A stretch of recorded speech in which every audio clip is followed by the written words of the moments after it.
Hello और welcome to another episode. मेरे साथ एक बार फिर शहजाद मौजूद हैं अपने फ़ोन पे। भाई इनको लैपटॉप का पंखा नहीं मिल रहा, तो कोई अगर लिसनर है तो लैपटॉप के स्पेयर पुर्जे जो हैं वो ज़रा कांटेक्ट डीएम करके शहजाद को भिजवा दें। हमारी रिकॉर्डिंग जो है वो लोग कहते रहते हैं, शहजाद लिफाफे लिफाफे लिफाफे, एक लैपटॉप का पंखा नहीं मिल रहा आपको, ये क्या सीन है ये? सर, मैं 2 हफ्ते से OnlyFans.com पे ढूंढ रहा हूँ कि एग्जैक्ट जो मुझे फैन चाहिए वो मिल जाए। It's a very good website laptop fans के लिए, सीलिंग फैंस के लिए। पर एग्जैक्टली जो मुझे चाहिए जीपीयू फैन, वो उस वेबसाइट पर नहीं मिल रहा।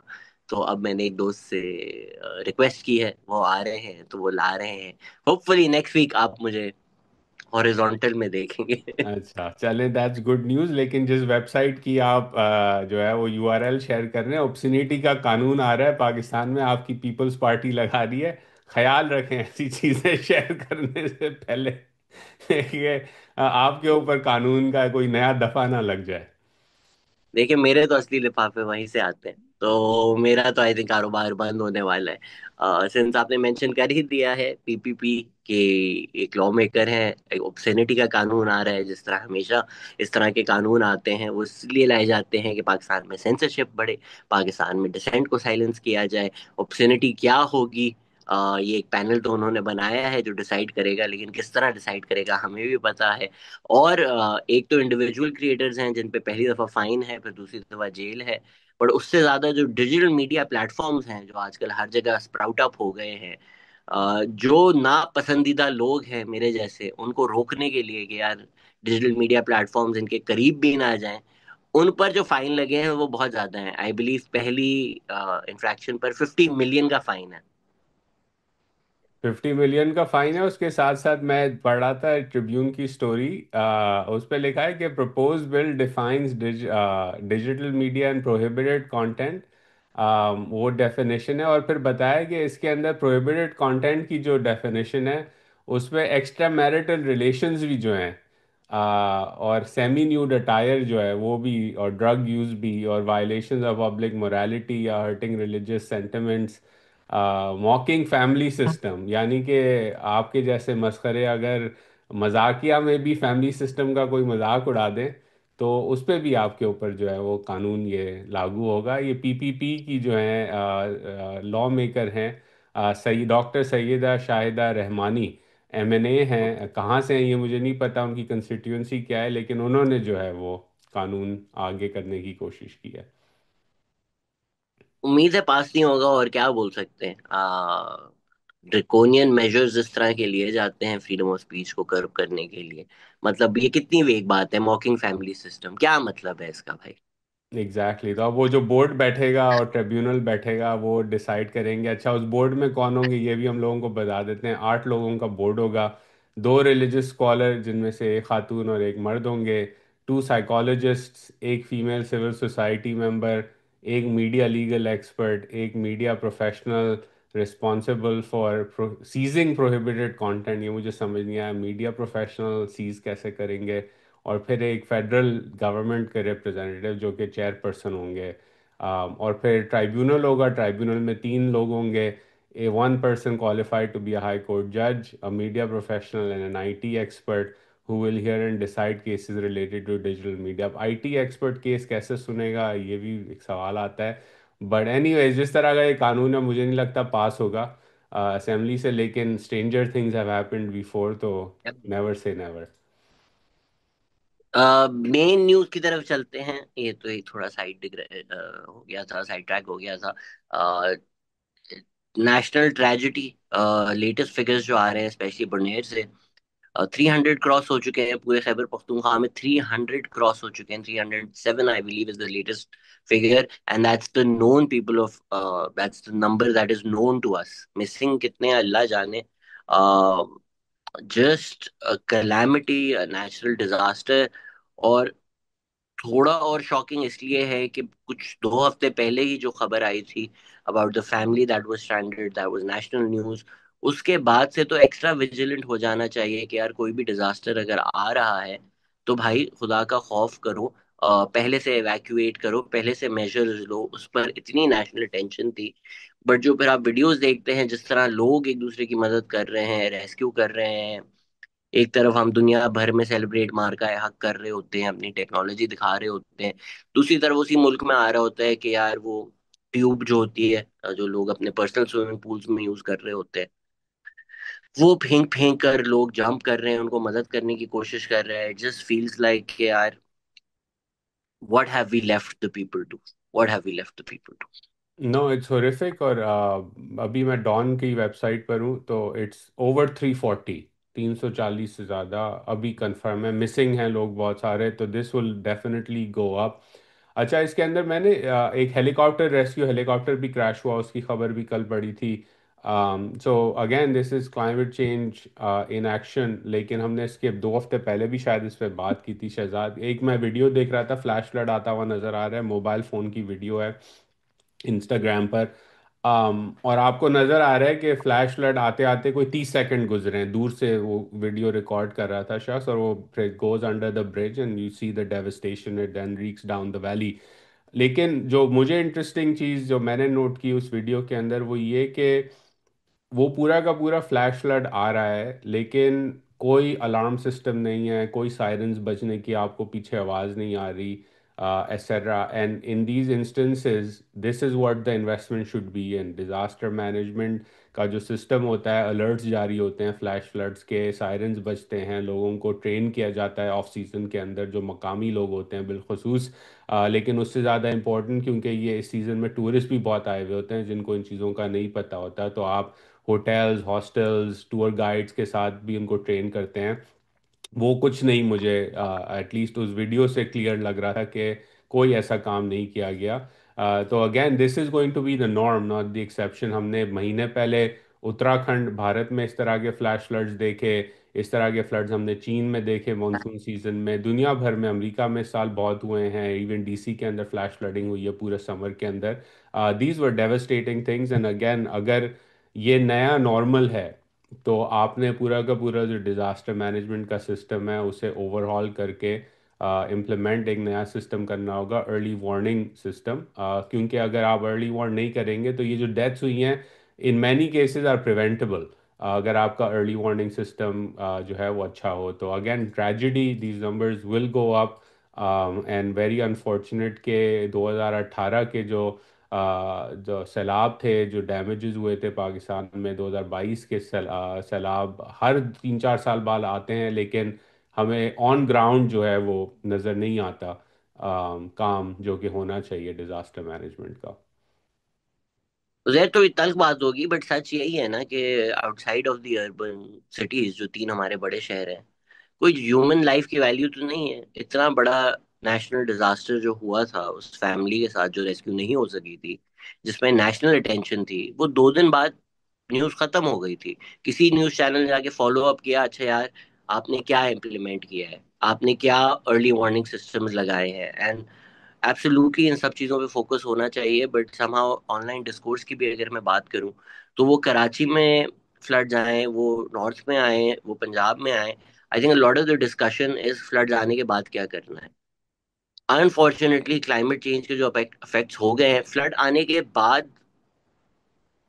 भी आपको करना चाहिए, but there is not much you can do जब ऐसे फ्लड्स आ जाए। तो क्वेश्चन इज कि जो आपके एक्टिविस्ट सालों से रो रहे हैं कि भाई डिफोरेस्टेशन हो रही है, सवात में डिफोरेस्टेशन हो रही है, जाकर देखें किसको ठेके मिले हैं ये दरख्त काटने के, कौन इसके अंदर शामिल है। इसी तरह कराची में जो रियल एस्टेट बन रहा है, नाले चौक हो रहे हैं, जो रिवर पाथ से उसके ऊपर फ्लाईओवर्स बन रहे हैं, हाउसिंग सोसाइटीज बन रही हैं, रिवर बेड पे डेवलपमेंट हो रही है पंजाब में, दोज आर दी इश्यूज। वहां पर जो लोग सालों साल कंप्लेन करते हैं उनको आप सुनते नहीं हैं। अमीर जो इंटरेस्ट होते हैं, एलीट जो कैप्चर है पाकिस्तान में, वो उनको चुप करा देता है, या मुल्क गद्दार बना देता है, या डेवलपमेंट के अगेंस्ट होता है। वो खैबर पख्तूनख्वा में पीटीआई हो, वो पंजाब में पीएमएलएन हो, वो सिंध में पीपीपी हो, यही इलीट इंटरेस्ट जो दरख्त काट कर जो रिवर के पाथ में, पानी के पाथ में हाउसिंग सोसाइटी, होटल्स बनाते हैं, ये पूरे साल ब्यूरोक्रेसी, एस्टेब्लिशमेंट, गवर्नमेंट मिलकर इनके साथ ये करती है। और फिर हाय हाय फ्लड्स आ गए, अल्लाह का अजाब है जी, बिल्कुल अल्लाह का अजाब है जी, बिल्कुल क्लाइमेट चेंज है। लेकिन जरूरी नहीं है कि ये हर साल आए तो 300-500 लोग मरे। I fully agree with you on this, Shazad. And again, that should be the conversation. Um, I think जो मीडिया डिस्कोर्स मेन स्ट्रीम की इन पर्टिकुलर जो क्रिटिक है कि कराची लाहौर इस्लामाबाद से आगे इतनी कवरेज नहीं होती, it's absolutely fair. But I think social media ने उसे एक हद तक चेंज कर दिया है now that you know a lot more people are on decentralised media and you get the images, you get to see कि वहाँ दूसरी जगहों पे जो दूर दराज के इलाके हैं वहाँ क्या हुआ। बट अगेन आई थिंक जो अनकंट्रोल्ड development है, unorganized या corrupt development है, that also plays a big role, 100% agreed on that। और उसकी relatedly segue में अगर मैं जाऊं, हम एक पिछले मिनट, हफ्ते before going on the segue Uzair, आज आई थिंक 16 अगस्त है। 23 अगस्त जब हम अगले हफ्ते ये करेंगे ना, 300 लोग पाकिस्तान में मरे हैं, this figure likely to go up. 400 लोग कहीं पर भी मरे हैं, ये एक बहुत बड़ा डिजास्टर कंसिडर किया जाएगा। अगले हफ्ते जब हम ये बात कर रहे होंगे ना, दिस वीक इन पाकिस्तान में, न्यूज साइकिल, सोशल मीडिया दोनों स्कैन कर लेंगे और देखेंगे कि पाकिस्तान में 400 लोग मरे हैं। और एक हफ्ते बाद वो कहीं पर भी न्यूज में है या डिस्कस हो रहा है या फॉलो अप्स हो रहा है, I can almost guarantee zero होगा। वो अगर कराची, लाहौर, इस्लामाबाद में खुदा ना खास्ता होता तो एटलीस्ट महीना 2 महीना वो न्यूज बनती। ज़्यादा से ज़्यादा जो कवरेज होगी शहजाद पिछले हफ्ते तक, हम अगेन विल डू इट, वो ये होगी कि चीफ मिनिस्टर साहब ने या वज़ीर आज़म साहब ने या किसी और बड़े साहब ने या साहिबा ने जो है वो कॉम्पेंसेशन का ऐलान किया है विक्टिम्स के लिए, और वो एक फ़ोटो अप हुआ है और एक प्रेस कॉन्फ्रेंस हुई है, और उसके बाद हम भूल जाएंगे। That will be the most that happen, that's my prediction. या तो even right now when this was happening, पूरे मुल्क में तो हम सेलिब्रेशंस कर रहे थे। और ये जो एक सोशल मीडिया पे हर दफा डिजास्टर में बात छेड़ी जाती है कि देखिए जब डिजास्टर आता है तो आप फौज को ही बुलाते हैं, भाई जब सारी रिसोर्सेज उनके पास हैं तो उनको ही बुलाएंगे ना। ये अमेरिका में भी नेशनल गार्ड नहीं आता अगर कटरीना आ जाए, या दुनिया भर में होता है, नेशनल, स्पेन में अभी सैलाब आए थे, they called in the arm forces and या व्हाटएवर द रिजर्व्स या आर, आई डोंट नो दुनिया भर व्हाई में होता है। This is seem like a thing. या सेगवे जो मेरा था वो ये, कुछ जो आपने बात छेड़ दी थी अनकंट्रोल्ड डेवलपमेंट की, तो the symbol of uncontrolled development पिछले हफ्ते हम बात करना भूल गए थे, बहरिया टाउन। उसका पूरा का पूरा नीलामी शुरू हो गई है। मलिक रियाज ने अपील भी की थी कोर्ट से कि जो है बड़ा नुकसान होगा, और रोकें इस काम को, वो काम नहीं रोका, नीलामी हो रही है। क्या व्यू है शहजादा आपका? Bahria Town, the group that had access and connect all the way to the Supreme Court of Pakistan, जहाँ लैंड ऑक्यूपेशन और इलीगल ऑक्यूपेशन और थेफ्ट ऑफ लैंड के ऊपर जुर्माना अदा करके छुट्टी हो जाती थी, अब नीलामी हो रही है। उजैर, आपको, आप तो जाहिर बात है ये चीजें फॉलो करते हैं, आप देखते होंगे कि जब ऑटोमोबाइल इंडस्ट्री के ऊपर कुछ भी रिस्ट्रिक्शंस आती है तो उनका अखबार में पेपर आ जाता है, हम बंद करने वाले हैं, हमारे हालात बहुत खराब हो गए हैं, हमें इतनी सब्सिडीज नहीं मिल रही। तो एक तो मुझे बहुत सारे लोगों का मैसेज आया कि यार मेरी क्या गलती है, मैंने बहरिया टाउन में घर लिया है, अब वो बिक जाएगा। आपका घर नहीं बिक रहा, क्योंकि आपका घर मलिक रियाज का एसेट नहीं है। मलिक रियाज के एसेट जो है कुछ, वो 190 मिलियन पाउंड पे ऑफ करने के लिए जो उन पर फाइन था, जो खान साहब ने इन हिज इन्फिनिट विजडम माफ करवा दिया था, वो सीज किए जा रहे हैं। बट जो सोच का फैक्ट चेक है, I think that's a good fact check, कि ये मलिक रियाज की जो स्टेटमेंट है कि हमारे पैसे खत्म हो रहे हैं, हमारा कैश फ्लो खत्म हो रहा है, सैलरीज नहीं दे रहे, इसका मतलब ये नहीं है नेसेसरीली कि जी दिवालिया निकल गया है, बैंकरप्ट हो गया है। एक और आर्टिकल भी है जिसमें यही लिखा हुआ है कि मलिक रियाज कोई दरमियाना रास्ता ढूंढने के लिए ये बात कर रहे हैं।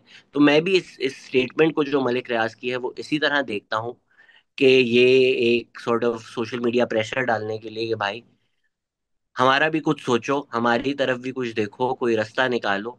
मैं तो इसको इस तरह से देख रहा हूँ, जहर आप उसको किस तरह से देख रहे हैं? मैं भी इसी तरह देख रहा हूँ, क्योंकि 3-4 महीने पहले, I forget the exact timeline, but इसी साल में 2-3 उनकी ट्वीट्स आई थी जिसमें वो काफ़ी डिफाइंट नज़र आ रहे थे हम्म। कि मुझे प्रेशर डाला जा रहा है और मैं कभी झुकूंगा नहीं, और ये वन एवरीबडी न्यू कि किस चीज़ का प्रेशर है।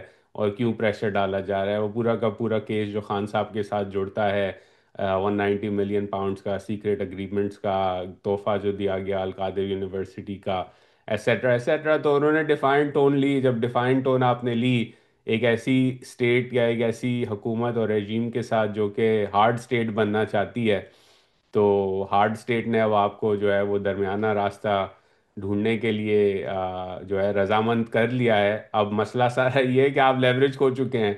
तो it's very hard now, and I think this is what happens everywhere, right? अगर आप रूस का एग्जांपल लें जो कि ग्लोबल मीडिया में सबसे ज़्यादा इस्तेमाल किया जाता है, पोस्ट सोवियत कोलैप्स, ओलिगार्स का राइज, फिर व्लादिमीर पुतिन की किस तरह ओलिगार्स ने सपोर्ट की, और जब वो they ran afoul of Vladimir Putin, तो या तो वो जेल में जाते हैं अगर उनकी ज़िंदगी थोड़ी और ज़्यादा लिखी हो खुदा ने, लेकिन ज़्यादा ज़्यादा एसेट्स लेके फिर वो किसी ना किसी खिड़की से गिर जाते हैं या बैल्कनी से गिर जाते हैं और फिर उनका इंतकाल हो जाता है। ये यही होता है फिर जब आप when you make deals like this and you cut the you know cut the pathway of the man in charge. This is what happens the world over. एक तो वो तबका है सोशल मीडिया के ऊपर कि भाई अगर शैतान भी इमरान खान के साथ हो तो शैतान को भी ट्वीट करेंगे। तो वहां पे मलिक रियाज जो आप बात कर रहे हैं, जो उन्होंने भी प्ले किया कार्ड कि मैं नहीं झुकूंगा, मैं सच के साथ खड़ा होऊंगा। तो मलिक रियाज भी हीरो बन गए थे डेमोक्रेसी के। बट खुदा का खौफ करो, देखो आईने में कि आप किसकी बात कर रहे हो। दूसरे पर्सपेक्टिव से मैं गया एक्चुअली उधर Bahria Town just to do a video on all of this and what was happening. यार खुदा की कसम, हार्ट ब्रेक, मॉन्स्ट्रोसिटी। ये वीडियोस वायरल जा रही होती हैं कि इजरायली पूल में पार्टी कर रहे हैं और कोई 2 मीटर दूर बच्चे फैमिन की लाइन में लगे हुए हैं। Thankfully it's not that bad. लेकिन यार कितनी बड़ी ज्यादती है कि चोरी करके जमीन आप लोगों ने ये मॉन्स्ट्रोसिटी बनाई है, ये हाउसिंग सोसाइटीज बनाई हैं जो मीलों तक खाली पड़ी हुई हैं, बिल्डिंग्स बनी हुई हैं, ऑफिस बने हुए हैं। ये कंस्ट्रक्शन एमनेस्टी के दौर में सारी चीजें बनी हैं, खाली पड़ी हुई हैं। दीवार बनाई हुई है अपार्थाइड वॉल की तरह इसराइल की। उसके बाहर बच्चे जो हैं वो कचरा कुंडियों में फिर रहे हैं, पानी नहीं है पीने का। बहरिया टाउन में आओ, स्प्रिंकलर चल रहे हैं। उजैर खाली 4-4 लेन के हाईवेज दोनों साइड पर, कोई कंस्ट्रक्शन नहीं।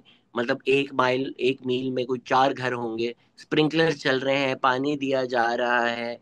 I'm a pacifist, but honestly, I saw all of that and I was like, some people deserve to get hanged। मतलब वही कैट वुमन की बात है ना, how can you live so large for so long. मतलब चोरी पे आपने ये जो एक अगली हिडियस चीज बनाई है, जो आपको लग रहा है दुबई जैसी है, आप लोगों को शर्म आनी चाहिए। आई मीन ये बात लोगों को बड़ी बुरी लगेगी। You talked about this as Israeli settler colonialism tactics, but अगर जिन लोगों को बुरी लग रही है वो थोड़ी देर आंख बंद करें और इस बात को जरा सुने। Here this description out. एक ज़मीन है, उस ज़मीन पे इंडिजिनस लोग रहते हैं। उन इंडिजिनस लोगों को हुकूमत के साथ मिलके पावरफुल तबकात ने डिस्प्लेस किया, उनकी ज़मीन हड़पी, उस ज़मीन को कोड़ियों के गोली दाम। मार, हाँ, गोलियां गोलियां मारी, मार, बुलडोजर चलाए, पुलिस के साथ गोलियां मिलकर। मारी। हाँ, तो पूरा का पूरा स्टेट का जो किनेटिक हाँ, कैपेसिटी हाँ। थी इस्तेमाल करके उन इंडिजिनस लोगों को ज़मीन से बेदखल किया गया। बेदखली के बाद वो ज़मीन बेची गई, उसे डेवलप किया गया, उससे नफ़ा कमाया गया। जब वो गुरबा और इंडिजिनस लोग गए कोर्ट्स में तो उनको आपने ठोकरें मारी, उन्होंने प्रोटेस्ट किया तो आपने उनके ऊपर रबर बुलेट्स, टीयर गैस और गोलियां चलाई। वो जब सुप्रीम कोर्ट तक गए क्योंकि किसी इदारे ने उस पर इन्वेस्टिगेशन की, और सुप्रीम कोर्ट में केस हुआ, तो सुप्रीम कोर्ट में असर रसूख इस्तेमाल करके आपने फ़ाइन लगाया और कहा जो होना था वो हो गया, अब ये पैसा जो है दे के आगे बढ़ें, और डेवलपमेंट का तो हम रोक नहीं सकते उसको, और डेवलपमेंट बनाई गई। अब आपकी अगर आंखें बंद हैं और आप सोच रहे हैं कि ये कहाँ हुआ, तो आपको शायद पूरी की पूरी पिछले 2 साल की कॉन्वर्जेशन जो ग्लोबल मीडिया में हुई, आपको लग रहा होगा ये इजरायली सेटलमेंट है, और इजरायली सेटलमेंट में भी ऐसा काम होता है। लेकिन अपने करीब ज़रा देखें, जो बहरिया टाउन कराची है उसमें एग्जैक्टली यही हुआ था। तो आपको अगर बात बुरी लगे कंपैरिजन की तो ठीक है, अनकंफर्टेबल बात है, लेकिन सच बात है कि यही टैक्टिक्स जो हैं जिस पे आप कंडेम करते हैं, जिस पे आप कहते हैं हम मैकडोनल्ड्स नहीं खाएंगे या स्टारबक्स नहीं पियेंगे, या जो है वो इसराइल के साथ ताल्लुकात नहीं होने चाहिए पाकिस्तान के, पूरा का पूरा आप एक नक्शा खींचते हैं ना बॉयकॉट्स का, सैंक्शंस का, और उस पर आप सपोर्ट करते हैं, बिल्कुल जायज़ सपोर्ट है मेरे नज़दीक।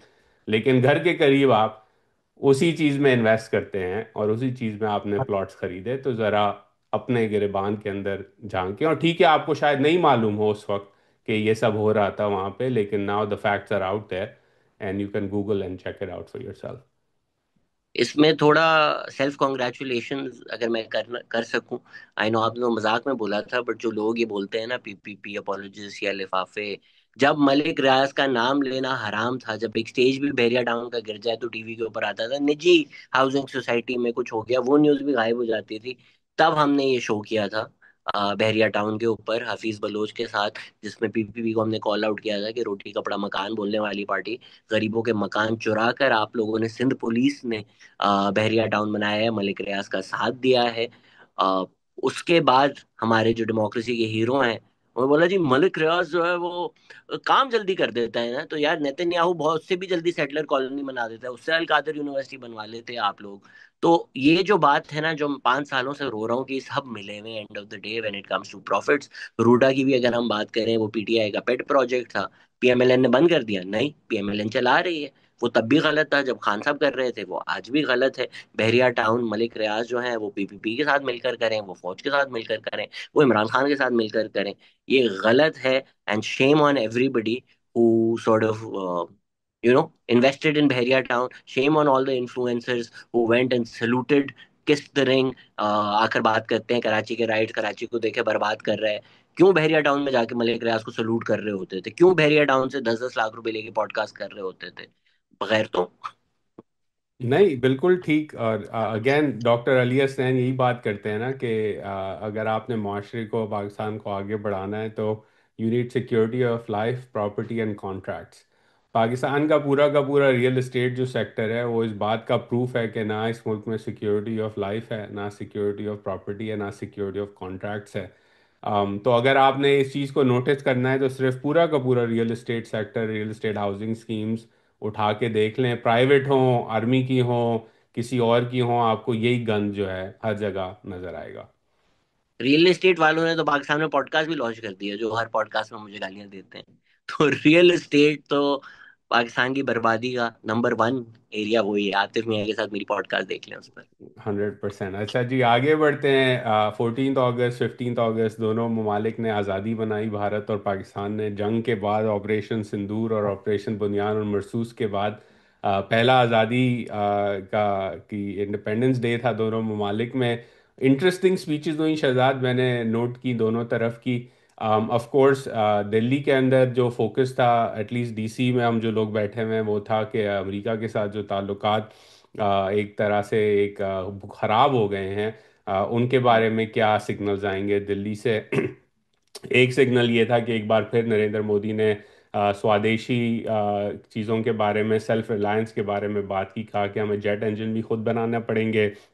फर्टिलाइज़र इंपोर्ट पे भी इसी तरह की उन्होंने बात की।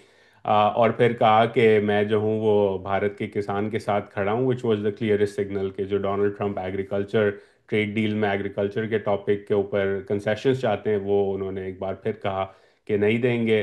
फिर से कहा कि पानी और खून जो है वो एक साथ नहीं बह सकता। इंडस वाटर ट्रीटी की बात की कि हम जो है दुश्मन मुल्क ने अपनी फसलों को इरिगेट किया और हमारा नुकसान हुआ, और अब जो है हम अपने नेशनल इंटरेस्ट को गार्ड करेंगे। सिंदूर का के बारे में कहा कि एक नया जो है वो न्यू नॉर्मल सेट किया है हमने। एंड अगेन द हिंदू की एक बड़ी कॉम्प्रिहेंसिव रिपोर्ट है, वो हम लिंक कर देंगे, लोग पढ़ लें उसे पूरा के पूरा की क्या कवरेज थी।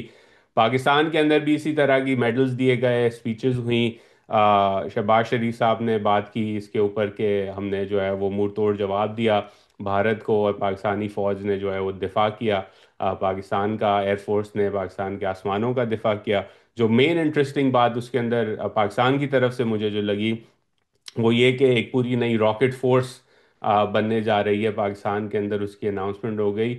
जो कि जब मैं लोगों से बात कर रहा था जो डिफेंस के इश्यूज को क्लोजली फॉलो करते हैं, this was their call very early after operation, after the war ended, कि ये होगा। और उसकी वजह जो है वो ये है कि पाकिस्तान का जो मिसाइल सिस्टम है, वो कन्वेंशनल और स्ट्रेटेजिक लेवल पर कंबाइंड एक तरह से था। और अब एक सेपरेट रॉकेट फोर्स बना के जो है पाकिस्तान जो तैयारी कर रहा है वो ये कि बिलो द न्यूक्लियर अम्ब्रेला अगर अगली जंग होगी तो कन्वेंशनल साइड पे बहुत सारी कैपेबिलिटीज़ डिप्लॉय की जाएंगी और ये रॉकेट फोर्स जो है वो लॉन्च किया जाएगा, which will also alleviate concerns in the West about Pakistan's missile programme. तो अब जो आप नई डेवलपमेंट्स देखेंगे वो कन्वेंशनल यूज़ ऑफ मिसाइल्स के ऊपर बहुत ज़्यादा होंगी, जो कि चाइना की भी एक रॉकेट फोर्स है, ईरान ने काम ने देखा कि उन्होंने किस तरह मिसाइल्स डिप्लॉय किए थे। तो एक इंटरेस्टिंग आज़ादी की सेलिब्रेशंस थी। Again in the midst of all of this दोनों ममालिक में सैलाब आए, बहुत सारे लोगों की जानें गई, नुकसान हुआ। लेकिन माचो जो है पर्सपेक्टिव दोनों तरफ हमें नजर आया। व्हाट्स योर टेक ऑन आज़ादी एंड कौन व्हाट्स सा पर्सपेक्टिव मुझे? Macho perspective? अच्छा सॉरी, वो सिग्नल छोड़े थे, कुछ और आवाज आ गई थी मुझे। जी मैंने तो ये सब नहीं देखा उजैर, लेकिन लास्ट वीक जो हमारी एपिसोड आई थी उस पर कई लोगों ने कमेंट किया कि जनरल आसिम मुनीर ने न्यूक्लियर थ्रेट किया इंडिया को, उस पर आप लोगों ने कुछ नहीं बोला, तो मेरी नजरों से नहीं गुजरा। What are they talking about? So Shahzad, जो कवरेज है वो भारतीय मीडिया की तरफ से हुई है। फील्ड मार्शल आसिम मुनीर जब अमेरिका आए थे तो उन्होंने टैंपा में एक डायस्पोरा इवेंट से तकरीर की थी। इवेंट था, डिनर था।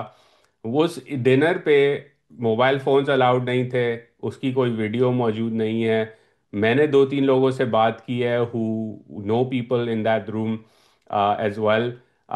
तो मेरा एक रीड आउट था जो उस इवेंट के बाद मुझे दिया गया। भारतीय मीडिया में द प्रिंट की पहली रिपोर्ट थी एक्सक्लूसिव कि जनरल मुनीर ने कहा है, एंड अगेन हम उस स्टोरी का लिंक भी डाल देंगे। दो चीज़ें उस स्टोरी में जो सबसे ज़्यादा अलार्मिंग जो भारत के अंदर जिसको स्पिन अप किया गया। पहला ये है कि जनरल मुनीर ने कहा कि अगर हमें थ्रेटन किया गया तो हम तो डूबे हैं सनम, मैं पैराफ्रेज कर रहा हूँ, तुम्हें भी ले डूबेंगे, हम न्यूक्लियर मिसाइल चला देंगे। आई कांट इमेजिन जनरल हाँ। आसिम मुनीर से तो ये उनका ये, पैराफ्रेज था ये कि ये हमें नहीं हो हमें अगर दीवार के साथ ये लगाया गया और थ्रेटन किया गया तो हमारे जो न्यूक्लियर वेपन्स हैं हम वो चला के आधी दुनिया को ले डूबेंगे, ये उन ये अकॉर्डिंग टू ये दैट किसी को रिपोर्ट। नहीं लग रहा था कि ये डायरेक्ट कोर्ट है। हाँ। लेट्स बी क्लियर, हम भरोसा तो नहीं है डूबे आजकल, हैं, लोग बड़ी उनको चीजें। तो वो प्रवीण स्वामी की रिपोर्ट में कहा गया कि देखें ये कितनी इररिस्पॉन्सिबल स्टेटमेंट है, तीसरे ममालिक में अमेरिका में बैठ के जो है वो न्यूक्लियर धमकी दी जा रही है भारत को और क्या होगा। और फिर एमईए ने इस पे स्टेटमेंट दी और article after article in Indian media ran that story और covered that story as if के वो जो अननेम्ड सोर्सेज हैं द प्रिंट की वो क्रेडिबल हैं और वो गॉस्पल ट्रूथ है एसेंशली। नंबर एक। दूसरी चीज उस स्टोरी की ये थी कि जनरल मुनीर ने कहा, फील्ड मार्शल मुनीर ने कहा कि भारत अगर डैम बनाएगा इंडस वाटर ट्रीटी की रिवर्स के ऊपर तो हम उसे बनने देंगे और फिर हम मिसाइल मार के उस डैम को तबाह कर देंगे because this is an act of war. तो वो सेकंड पार्ट था कि ये किस तरह की इररिस्पॉन्सिबल और हेट फ्यूल्ड रेटरिक है, और वो पूरा का पूरा स्पिन अप हुआ भारत के अंदर। जहाँ तक मेरी लोगों से बात हुई है, दो चीज़ें वहाँ कॉन्वर्जेशन में आई थी। नंबर एक, पाकिस्तान की एक पब्लिक व्यू है, ख्वाजा आसिफ इस पे बात कर चुके हैं, बिलावल भुट्टो, शहबाज शरीफ, तमाम लीडरशिप पाकिस्तान की इस पे बात कर चुकी है कि diverting the water from the IWT rivers will be seen by Pakistan as an act of war. ठीक है। And so Pakistan position and signal is very clear कि अगर भारत ऐसा कोई काम करेगा तो पाकिस्तान के पर्सपेक्टिव से ये ऐलान जंग है, और ऐलान जंग में हम ये सारा इंफ्रास्ट्रक्चर तबाह करेंगे बिकॉज हमारी security, food security, water security will be at risk. Number एक। नंबर दो, ऐसी कोई बात नहीं की गई कि उन्होंने कहा कि न्यूक्लियर हथियार का इस्तेमाल करके हम आधी दुनिया को ले डूबेंगे। The context in which this is, again this is deterrence 101। किसी ने भी अगर न्यूक्लियर प्रोलिफरेशन या न्यूक्लियर वॉर की वीडियोस देखी हैं, म्यूचुअल अश्योर्ड डिस्ट्रक्शन के कॉन्सेप्ट से फेमिलियर हैं, तो उन्हें मालूम होगा कि credible signaling is one of the most important parts of deterrence in a nuclear conflict। और पाकिस्तान का भी हमेशा से ये रहा है, डॉक्ट्रिन है पाकिस्तान का कि हम जो है फ्रॉम इस्लामाबाद और पिंडीज पर्सपेक्टिव पहला इस्तेमाल करेंगे न्यूक्लियर वेपन्स का अगर भारत ने हमारी सॉवरेनिटी या हमारी एग्जिस्टेंस को थ्रेटन किया। तो अगेन उस कॉन्टेक्स्ट में उन्होंने ये जो बात की थी जो एग्जैजरेट होके फिर भारत के अंदर चलाई गई और पिछले एक दो हफ्ते से चल रही है। Again from my perspective there was nothing new, there was nothing super crazy about what he may have said over there, and again, we don't have exact quotes or exact videos of anything that he said, but from my conversations with people who sort of knew of what was being said in the room, said that what he covered and touched on was nothing out of the ordinary given what has already been publicly stated by Pakistani leaders. ठीक है उजैर, और कुछ रह गया हमारी national news में? National news में तो और कुछ मेरे नज़दीक नहीं है, इंटरनेशनल की तरफ बढ़े।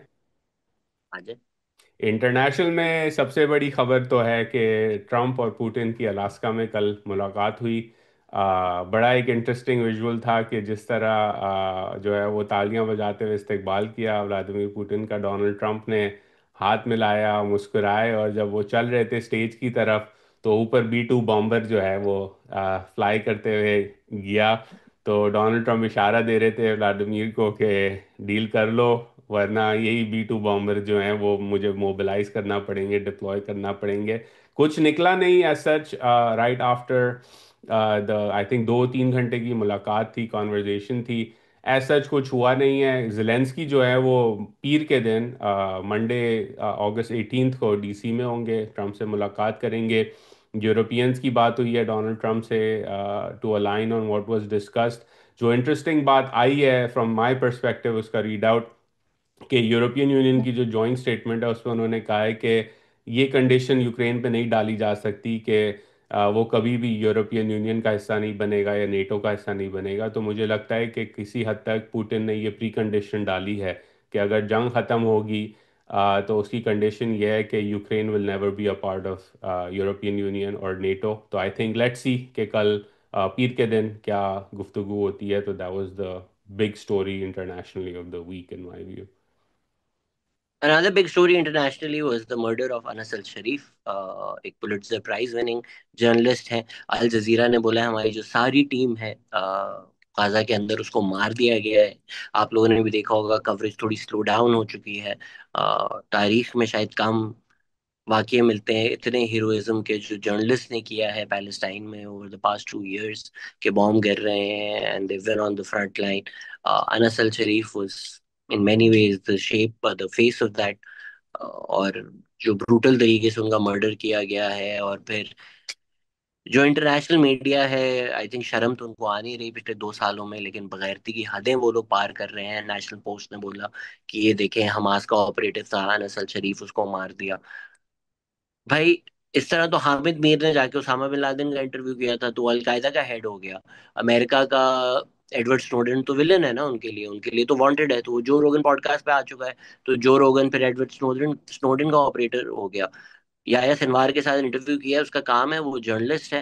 And at this point Israel can do anything with complete impunity, and the media around the world, these legacy organizations, the way they've covered this, just shameful, बगैरती, बेशर्मी, और कोई क्रेडिबिलिटी नहीं रही इंटरनेशनल न्यूज मीडिया की। 200 से ज़्यादा journalist को कत्ल किया है इसराइल ने इस वक्त तक। और यही इंटरनेशनल मीडिया जो कि कहता है कि जर्नलिस्ट के पास फ्री एक्सेस होना चाहिए इंफॉर्मेशन दुनिया को भेजने का, वो खामोश है कि इसराइल आज तक जो है वो गाज़ा में इंटरनेशनल जर्नलिस्ट की वो इजाज़त नहीं देता except with Israeli IDF, Israeli occupation force minders. तो सेंसरशिप के बगैर आप वहां से रिपोर्ट नहीं कर सकते अगर आपने जाके रिपोर्ट करना है, नंबर एक। नंबर दो, फुटेज भी अप्रूव किया फुटेज भी उसके अप्रूव होती है, जी हाँ। नंबर दो, कि आपने इतना जो है फूड को, एक्सेस टू फूड को as a weapon of war deploy किया है। उस पे आपके ऊपर कोई अकाउंटेबिलिटी आज तक नहीं हो रही। और बेशर्मी की हद ये है कि ब्रिटेन, बरतानिया जैसे ममालिक, कियर स्टारमर कहते हैं कि हम फ़लस्तीन को, फ़लस्तीनी स्टेटहुड को रिकग्नाइज करेंगे सितंबर में अगर इसराइल ने सीज फायर ना मानी तो भाई ये कैसी कंडीशन है। एक एक पूरा का पूरा इंटरनेशनल क्या कहते हैं, UN के लेवल तक रेजोल्यूशंस मौजूद हैं जो कि फ़लस्तीन की स्टेटहुड को रिकग्नाइज करती हैं। और आप कह रहे हैं कि हम उस वक्त करेंगे जब आप सीज फायर अनाउंस नहीं करेंगे, यानी कि आप जेनोसाइड रोकें वरना हम स्टेटहुड देंगे। ये कैसी कंडीशन है? It's like it's ridiculous, right? But I think Shahzad इस पूरे कॉन्टेक्स्ट के अंदर, एटलीस्ट US के अंदर मैं जो है एक बड़ा शिफ्ट होता हुआ नज़र आ रहा है हमें। अगर आप पिछले 3-4 हफ्ते में अमरीकी डिस्कोर्स बिलखुसूस लेफ़्ट और राइट बेसिस का डिस्कोर्स देखें अमरीकी सियासत के अंदर, तो आपको नज़र आ रहा है कि एक बड़ी क्लैरिटी आ रही है कि this can not go on any longer. तो हाउस डेमोक्रेट्स की नंबर 2, उन्होंने रिसेंटली एक स्पीच में इसे she called it a genocide. It was in meeting with the Quakers, who Quakers have been very early from the very earliest days talking about this issue in the US. उन्होंने कहा genocide रुकना होगी। Right पे Marjorie Taylor Greene, I don't know if you had it on your Bingo card, I definitely did not, के MTG will be the one who would on the right would be calling this a genocide and calling out APAC. Tucker Carlson, week after week, doing one story after another, highlighting what is going on over there. And I think whatever may continue to happen over the next few weeks, it's going to be devastating for Palestinians and Gazans for sure. लेकिन जो international level पर shift आ रहा है सियासत के अंदर, conversation के अंदर, I don't think there is any going back from that.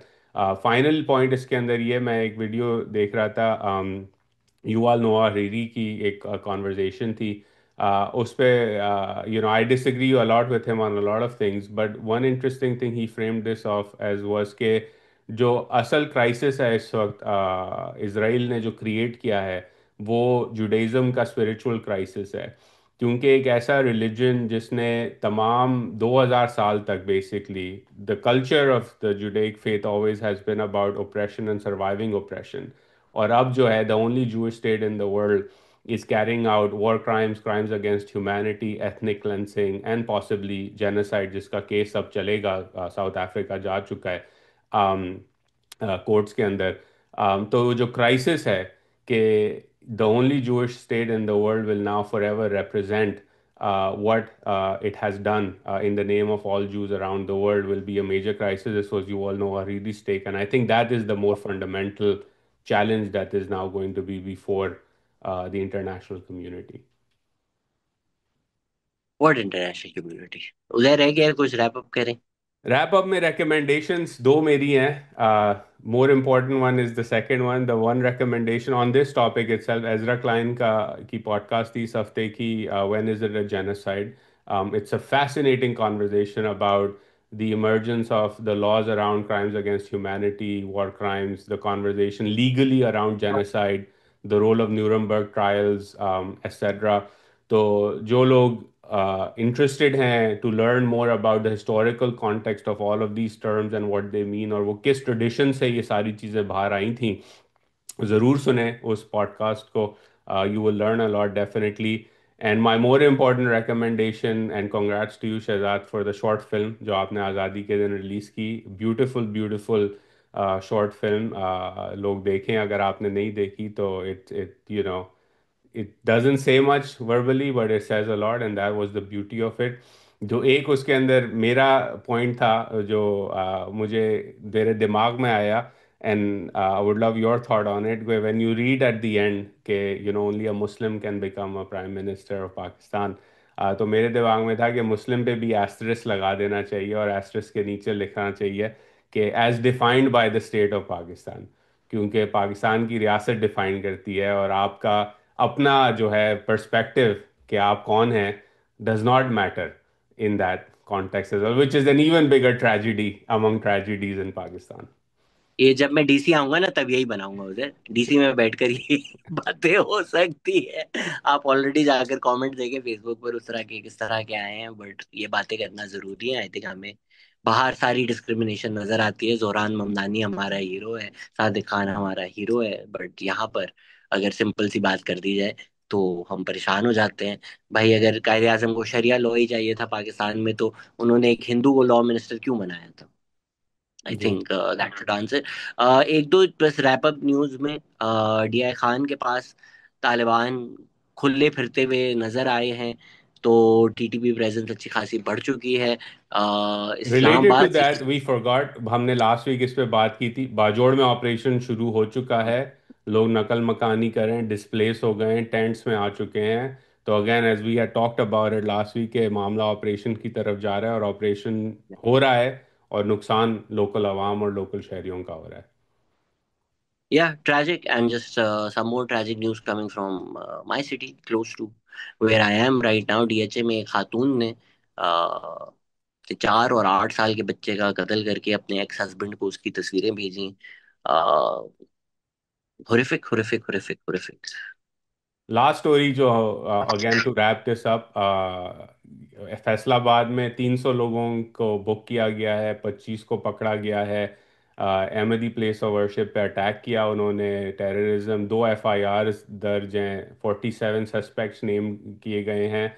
और जो अटैक हुआ उसके अंदर जो इबादत गाह के मीनार थे उन्हें तोड़ दिया गया, एक को आग लगा दी गई, हम्म, करीब में जो घर थे उन्हें अटैक किया गया, जलाओ घेराव किया गया। और जो है कहा जा रहा है कि टीएलपी के रहनुमा जो हैं, हाफिज रफ़ाकत जिनका नाम है, ये मैं डॉन की रिपोर्ट पढ़ रहा हूँ, उन्होंने इस मॉब को लीड किया था। और एंटी टेरर स्टैट्यूट्स भी जो हैं वो अटैकर्स पे लगाए गए हैं। तो let's see where this goes, but ये हर थोड़े हफ्ते बाद हम देखते हैं कि इसी तरह की चीज़ें होती हैं, बिलखुसूस पंजाब के अंदर। एंड अगेन जो लोग ये काम करते हैं उनको कानून जो है वो अब पूरे तरह से पकड़ता नहीं है।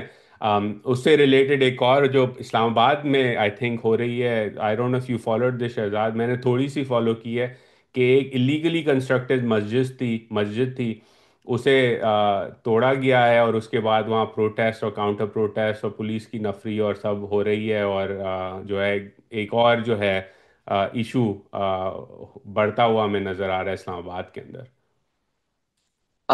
जहां तक मैंने फॉलो किया था कि वो जो जमीन है वो उनसे डिस्कस कर कर उनको दूसरी जमीन अलॉट कर कर ये सारी बातें तय कर कर काम किया गया था। पर उसका फिर फायदा उठा लिया है रिलीजियस ऑर्गेनाइजेशंस ने फॉर रेलेवेंसी।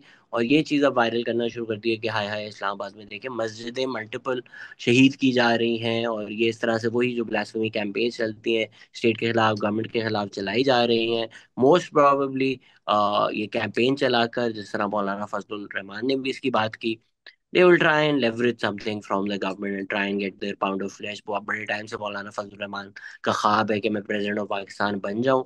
तो ये सियासत है, सियासत ज्यादा कुछ नहीं है। और मैंने ऑनलाइन डिस्कोर्स में भी बहुत सारे लोगों को ये बातें करते हुए देखा है।